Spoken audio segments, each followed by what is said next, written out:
ವಿಜಯನಗರ ಜಿಲ್ಲೆಯ ಹರಪನಹಳ್ಳಿ ತಾಲೂಕಿನ ದುಗ್ಗಾವತಿ ಬಳಿಯ ಖಂಡಿಕೇರಿ ತಾಂಡಾ ನಿವಾಸಿ ಪರಮೇಶ್ ನಾಯಕ್ ಎಂಬುವರಿಗೆ ಸೇರಿದ ಕೋಳಿ ಫಾರ್ಮ್ನಲ್ಲಿ 3,000 ಕೋಳಿಗಳು ಇದ್ದಕ್ಕಿದ್ದಂತೆ ಮೃತಪಟ್ಟಿವೆ. ವಿಚಾರ ತಿಳಿದು ಸ್ಥಳಕ್ಕೆ ಭೇಟಿ ನೀಡಿ ಪರಿಶೀಲನೆ ನಡೆಸಿದ ತಜ್ಞ ವೈದ್ಯರು ಕೋಳಿಗಳ ಮಾದರಿ ಸಂಗ್ರಹಿಸಿದ್ದಾರೆ. ಹಕ್ಕಿ ಜ್ವರದ ಲಕ್ಷಣಗಳು ಕಂಡುಬಂದಿಲ್ಲ.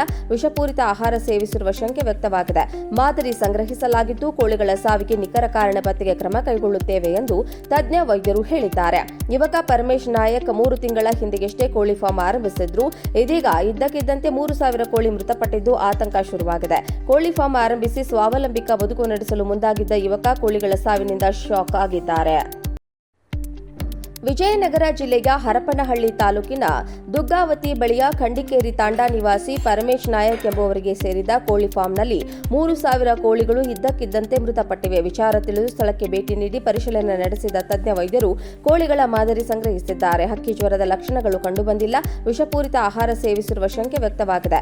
ಮಾದರಿ ಸಂಗ್ರಹಿಸಲಾಗಿದ್ದು ಕೋಳಿಗಳ ಸಾವಿಗೆ ನಿಖರ ಕಾರಣ ಪತ್ತೆಗೆ ಕ್ರಮ ಕೈಗೊಳ್ಳುತ್ತೇವೆ ಎಂದು ತಜ್ಞ ವೈದ್ಯರು ಹೇಳಿದ್ದಾರೆ. ಯುವಕ ಪರಮೇಶ್ ನಾಯಕ್ 3 ತಿಂಗಳ ಹಿಂದೆಯಷ್ಟೇ ಕೋಳಿ ಫಾರ್ಮ್ ಆರಂಭಿಸಿದ್ರು.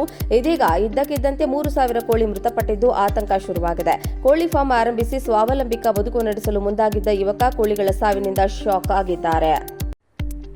ವಿಜಯನಗರ ಜಿಲ್ಲೆಯ ಹರಪನಹಳ್ಳಿ ತಾಲೂಕಿನ ದುಗ್ಗಾವತಿ ಬಳಿಯ ಖಂಡಿಕೇರಿ ತಾಂಡಾ ನಿವಾಸಿ ಪರಮೇಶ್ ನಾಯಕ್ ಎಂಬುವರಿಗೆ ಸೇರಿದ ಕೋಳಿ ಫಾರ್ಮ್ನಲ್ಲಿ 3,000 ಕೋಳಿಗಳು ಇದ್ದಕ್ಕಿದ್ದಂತೆ ಮೃತಪಟ್ಟಿವೆ. ವಿಚಾರ ತಿಳಿದು ಸ್ಥಳಕ್ಕೆ ಭೇಟಿ ನೀಡಿ ಪರಿಶೀಲನೆ ನಡೆಸಿದ ತಜ್ಞ ವೈದ್ಯರು ಕೋಳಿಗಳ ಮಾದರಿ ಸಂಗ್ರಹಿಸಿದ್ದಾರೆ. ಹಕ್ಕಿ ಜ್ವರದ ಲಕ್ಷಣಗಳು ಕಂಡುಬಂದಿಲ್ಲ. ವಿಷಪೂರಿತ ಆಹಾರ ಸೇವಿಸಿರುವ ಶಂಕೆ ವ್ಯಕ್ತವಾಗಿದೆ. ಮಾದರಿ ಸಂಗ್ರಹಿಸಲಾಗಿದ್ದು ಕೋಳಿಗಳ ಸಾವಿಗೆ ನಿಖರ ಕಾರಣ ಪತ್ತೆಗೆ ಕ್ರಮ ಕೈಗೊಳ್ಳುತ್ತೇವೆ ಎಂದು ತಜ್ಞ ವೈದ್ಯರು ಹೇಳಿದ್ದಾರೆ. ಯುವಕ ಪರಮೇಶ್ ನಾಯಕ್ 3 ತಿಂಗಳ ಹಿಂದೆಯಷ್ಟೇ ಕೋಳಿ ಫಾರ್ಮ್ ಆರಂಭಿಸಿದ್ರು. ಇದೀಗ ಇದ್ದಕ್ಕಿದ್ದಂತೆ 3,000 ಕೋಳಿ ಮೃತಪಟ್ಟಿದ್ದು ಆತಂಕ ಶುರುವಾಗಿದೆ. ಕೋಳಿ ಫಾರ್ಮ್ ಆರಂಭಿಸಿ ಸ್ವಾವಲಂಬಿಕ ಬದುಕು ನಡೆಸಲು ಮುಂದಾಗಿದ್ದ ಯುವಕ ಕೋಳಿಗಳ ಸಾವಿನಿಂದ ಶಾಕ್ ಆಗಿದ್ದಾರೆ. ವಿಜಯನಗರ ಜಿಲ್ಲೆಯ ಹರಪನಹಳ್ಳಿ ತಾಲೂಕಿನ ದುಗ್ಗಾವತಿ ಬಳಿಯ ಖಂಡಿಕೇರಿ ತಾಂಡಾ ನಿವಾಸಿ ಪರಮೇಶ್ ನಾಯಕ್ ಎಂಬುವರಿಗೆ ಸೇರಿದ ಕೋಳಿ ಫಾರ್ಮ್ನಲ್ಲಿ 3,000 ಕೋಳಿಗಳು ಇದ್ದಕ್ಕಿದ್ದಂತೆ ಮೃತಪಟ್ಟಿವೆ. ವಿಚಾರ ತಿಳಿದು ಸ್ಥಳಕ್ಕೆ ಭೇಟಿ ನೀಡಿ ಪರಿಶೀಲನೆ ನಡೆಸಿದ ತಜ್ಞ ವೈದ್ಯರು ಕೋಳಿಗಳ ಮಾದರಿ ಸಂಗ್ರಹಿಸಿದ್ದಾರೆ. ಹಕ್ಕಿ ಜ್ವರದ ಲಕ್ಷಣಗಳು ಕಂಡುಬಂದಿಲ್ಲ. ವಿಷಪೂರಿತ ಆಹಾರ ಸೇವಿಸಿರುವ ಶಂಕೆ ವ್ಯಕ್ತವಾಗಿದೆ. ಮಾದರಿ ಸಂಗ್ರಹಿಸಲಾಗಿದ್ದು ಕೋಳಿಗಳ ಸಾವಿಗೆ ನಿಖರ ಕಾರಣ ಪತ್ತೆಗೆ ಕ್ರಮ ಕೈಗೊಳ್ಳುತ್ತೇವೆ ಎಂದು ತಜ್ಞ ವೈದ್ಯರು ಹೇಳಿದ್ದಾರೆ. ಯುವಕ ಪರಮೇಶ್ ನಾಯಕ್ 3 ತಿಂಗಳ ಹಿಂದೆಯಷ್ಟೇ ಕೋಳಿ ಫಾರ್ಮ್ ಆರಂಭಿಸಿದ್ರು. ಇದೀಗ ಇದ್ದಕ್ಕಿದ್ದಂತೆ 3,000 ಕೋಳಿ ಮೃತಪಟ್ಟಿದ್ದು ಆತಂಕ ಶುರುವಾಗಿದೆ. ಕೋಳಿ ಫಾರ್ಮ್ ಆರಂಭಿಸಿ ಸ್ವಾವಲಂಬಿಕ ಬದುಕು ನಡೆಸಲು ಮುಂದಾಗಿದ್ದ ಯುವಕ ಕೋಳಿಗಳ ಸಾವಿನಿಂದ ಶಾಕ್ ಆಗಿದ್ದಾರೆ.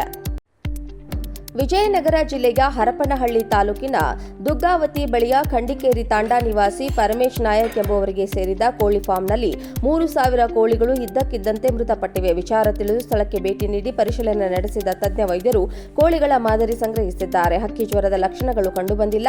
ವಿಷಪೂರಿತ ಆಹಾರ ಸೇವಿಸಿರುವ ಶಂಕೆ ವ್ಯಕ್ತವಾಗಿದೆ. ಮಾದರಿ ಸಂಗ್ರಹಿಸಲಾಗಿದ್ದು ಕೋಳಿಗಳ ಸಾವಿಗೆ ನಿಖರ ಕಾರಣ ಪತ್ತೆಗೆ ಕ್ರಮ ಕೈಗೊಳ್ಳುತ್ತೇವೆ ಎಂದು ತಜ್ಞ ವೈದ್ಯರು ಹೇಳಿದ್ದಾರೆ. ಯುವಕ ಪರಮೇಶ್ ನಾಯಕ್ 3 ತಿಂಗಳ ಹಿಂದೆಯಷ್ಟೇ ಕೋಳಿ ಫಾರ್ಮ್ ಆರಂಭಿಸಿದ್ರು. ಇದೀಗ ಇದ್ದಕ್ಕಿದ್ದಂತೆ 3,000 ಕೋಳಿ ಮೃತಪಟ್ಟಿದ್ದು ಆತಂಕ ಶುರುವಾಗಿದೆ. ಕೋಳಿ ಫಾರ್ಮ್ ಆರಂಭಿಸಿ ಸ್ವಾವಲಂಬಿಕ ಬದುಕು ನಡೆಸಲು ಮುಂದಾಗಿದ್ದ ಯುವಕ ಕೋಳಿಗಳ ಸಾವಿನಿಂದ ಶಾಕ್ ಆಗಿದ್ದಾರೆ.